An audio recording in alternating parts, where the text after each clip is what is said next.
예전에 제가 그 돈이라는 영화 한번 본 적 있거든요. 예. 돈 보면 그 유준열 씨가 그 예. 주식 트레이닝 그거 하잖아요. 예. 그러면서 그 이제 유지태님이 좀 나오잖아요. 예. 유지태님이 그 작전주의 예. 대장으로 나오잖아요. 예. 그 영화 보면서 좀 어떠셨어요? 영화 뭐, 보면서 너무 좀 어땠죠? 재밌게 보셨나요? 유지태라는 뭐 사람이 있다 없다를 떠나서 네네. 뭐 충분히 일어날 수 있는 일이었다. 뭐 일일 수도 있고 네. 뭐 막말로 북한의 뭐 김정은이나 지금은 네. 아 잠깐만 갑자기 이름이 족보 이름이 김일성 그다음에 누구죠? 김정일 김정은 지금 김정은 맞아. 가장 돈을 쉽게 벌 수 있는 사람이 이 세계 이 그 전 세계의 네. 김정은이가 가장 돈을 쉽게 벌 수 있어. 어떻게? 왜 그런 거야? 후독 추전이라든지 네. 선물 매도 딱 쳐놓고 미사일 한 방 딱 쏘면 돼요. 아 웃기다. 네. 그럼 무조건 돈 벌어요. 그럼요. 오. 시장을 하락하니까. 하락하니까. 네. 와. 그분들 미사일 언제 쏘는지만 알면 되는 거네. 그거는 안 가르치죠. 자기 돈 벌고 싶을 때 이게 자 아. 유튜브 시청하시는 분들 이게 사실은 사실은 하는 게 아니니까요. 아니고 제가 이제 재미있으라고 재밌으라고 하는 얘기니까요. 네, 그거 너무 이렇게 재밌으라고, 진담으로 예, 받아들일 예, 필요는 예, 없습니다. 예, 예. 제 생각이에요, 제 생각. 그렇죠, 예, 그렇죠. 제 생각. 머리에서 나온 그렇죠. 생각. 예, 그러니까. 사실이 아니고. 그렇죠, 예, 그렇죠. 예, 그러니까 여러분들 뭐 유튜브에 있는 모든 얘기 다 믿을 필요는 없습니다. 예, 그러니까 예. 뭐 초기에 이런 말씀을 드리고 시작을 했어야 되는데 네, 네. 제가 하는 말은 다 저의 생각이에요. 팩트라고 생각하지 그렇죠, 마시고 팩트라고 사실과 생각하지 다를 수도 있고요. 맞습니다. 네, 네. 그렇게 이해를 해주시면 되고 그렇죠, 그렇죠. 아까 이제 수익이 네. 날 수 있는 구조 이런 부분에 대해 가지고 네, 네. 잠깐 말씀드렸어요. 네. 그러면 이제 반대로 이제 네. 뒤집어 버리면 게임이 좀 쉬워져요. 쉬워져요. 뭐냐면은 네. 쉽게 이제 저는 이제 추세 매매를 할 때 이런 부분을 좀 많이 활용했는데 네. 손절은 이제 5%로 네. 잡아놓고 네, 네. 그다음 수익은 최소 15%로 가져가겠다는 수학 공식처럼 이걸 짜놨다는 거 가져가자고요. 네, 네, 네. 짜놨다고 예를 들어서 이게 네. 투자 전략을 하는데 네.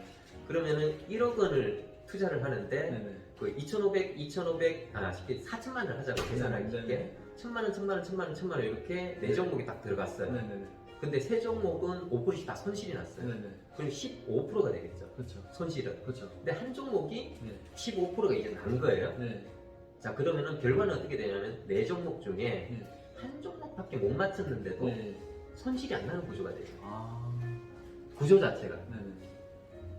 이해되시나요? 네. 자 일반인들은 네. 대여섯 종목 아니면 많게 7, 8종목 맞추고도 네. 네. 두세 종목밖에 안 틀렸는데도 수익이 안 나. 안 나.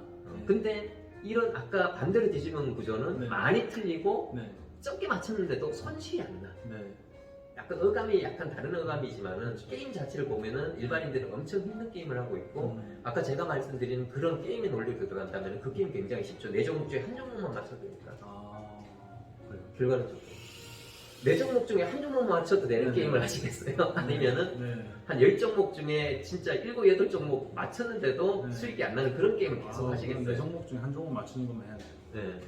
그러니까 그렇게 네. 생각을 좀 뭔가 네. 내가 매매하는 패턴을 먼저 생각하시고 네. 네. 수익 보조가 나오도록 그런 패턴을 네. 추구를 하셔야 돼요. 아, 축구를 해야 돼요. 네. 아하. 그러면 네. 주변에 이렇게 손해 보신 분들 중에 네. 사례로 네. 가장 충격적으로 많이 잃었던 분들은 어떤 사례가 있는지 혹시 좀 뭐 충격 아니 그냥 사실은 제 뭐, 그래도 네. 머릿속에 네. 내리에 남는 그런 거 있으실 거 아니에요? 저- 저렇게까지 많이 잃으셨나? 저희 예를 들까요? 아니 뭐 예를 한번 들려도 괜찮고. 아니 뭐 어차피 다- 실패 사례나 이런 부분이 네. 있는데 뭐 네. 제 예는 이제 이따가 네. 말씀드리고 네네. 어떤 분들은 이런 분들이 있어요. 네네. 사업은 되게 잘해요. 사업은 잘하신다. 네. 근데 주식의 영역에 들어와가지고 네. 사업은 자기가 실패한 적이 별로 없거든요. 예. 근데 주식은 네가 이기나 내가 이기나 싸우는 사람이 있어요. 아, 왜 싸워야 되나? 저도 모르죠. 이때까지 그 투자해서 손실을 본 적이 없는데 네네네. 사업적으로 해서. 네네네. 근데 이것도 자기는 사업이라고 마인드 자체, 그러니까 주식을 투자해놓고 얘가 분명히 나는 수익 내고 나올래. 내가 이때까지 사회에서 내가 비즈니스에 깨진 적이 없어. 네. 그런 부분을 주식에 갖다 적용을 시킨 거예요. 그렇죠. 그러니까 빠지면 계속 갔다 와요. 계속 질러 넣는 거예요. 계속, 네네네. 계속 질러 넣다가 그리고 부도까지 나오는 거죠.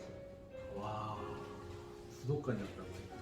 그런 뭐 예를 들어서 1년에 부도나는 종목이 네. 몇 종목이 있는지 혹시 아세요? 몰라요. 보통 제가 알고 있기로는 한 작아도 한 3-4종목 이상, 한 10종목 정도는 돼요. 네. 보통 이제 뭐라고 했죠? 한 해 마감을 하고 1, 4분기 정도의 관리 대상이나 이런 부분 점검을 딱 해가지고 그다음에 한 뭐 4월 달이나 이렇게 해가지고 이제 뭐라고 했죠? 정리 매매라든지 조금 기간을 주고 이렇게 수수료 넣는 거거든요.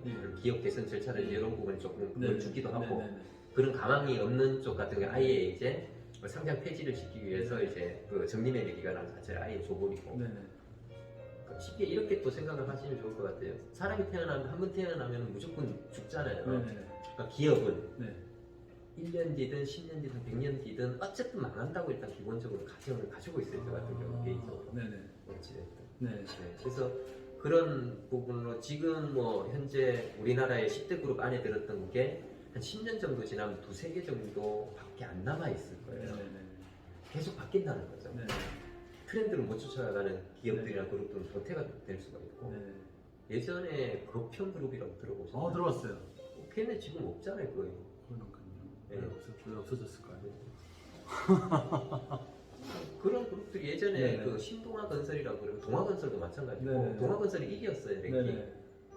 근데 없어졌어요. 없어졌죠. 그러니까 그 비즈니스는 해요. 네, 해요. 근데 상장 아. 시장에 거래소에는 이제 아. 상장 폐지가 됐죠. 아. 되게 웃겼던 게 마지막 금리매매 끝날인가 하여튼 5원으로 거래가 됐어요. 근데 이걸 사모으는 사람이 있어요 또. 왜요? 이 동아건설이 장외에서 5천이 넘게까지 가요.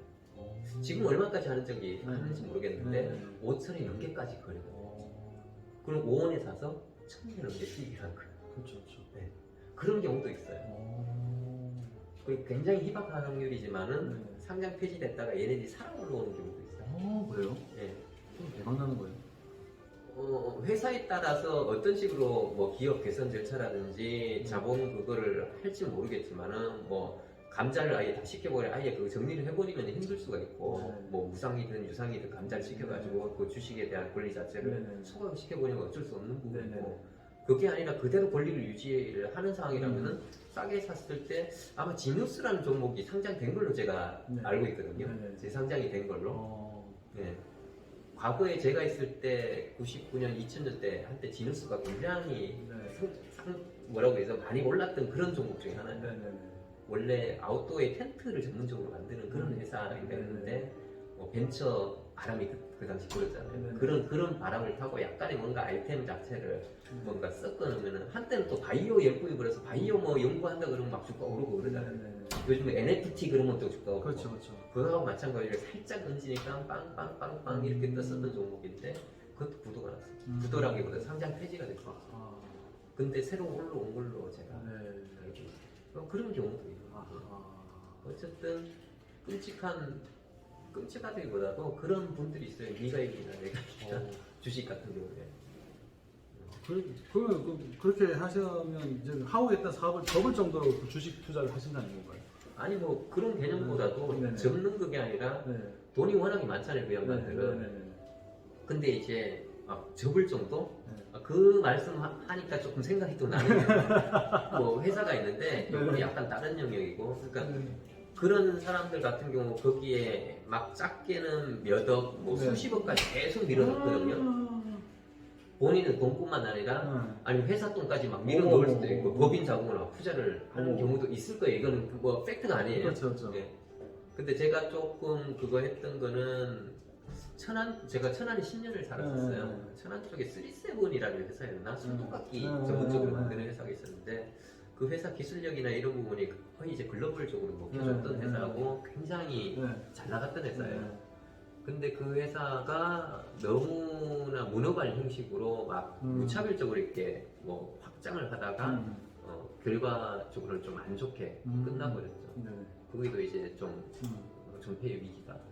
좀 안 좋은 상황으로 그렇게 그러니까 뭐든지 무리하게 해가지고 들어가서는 그렇죠. 무리하게 해서는 안 된다. 그렇군요. 네. 뭐든지 이제 주식 하실 때 네. 무리하게 하지 마시라 이런 얘기를 이제 조언을 해주시는 것 같아요. 네. 그러면 이렇게 보면 이제 또 주식도 보면 이제 성공 사례도 있잖아요. 네.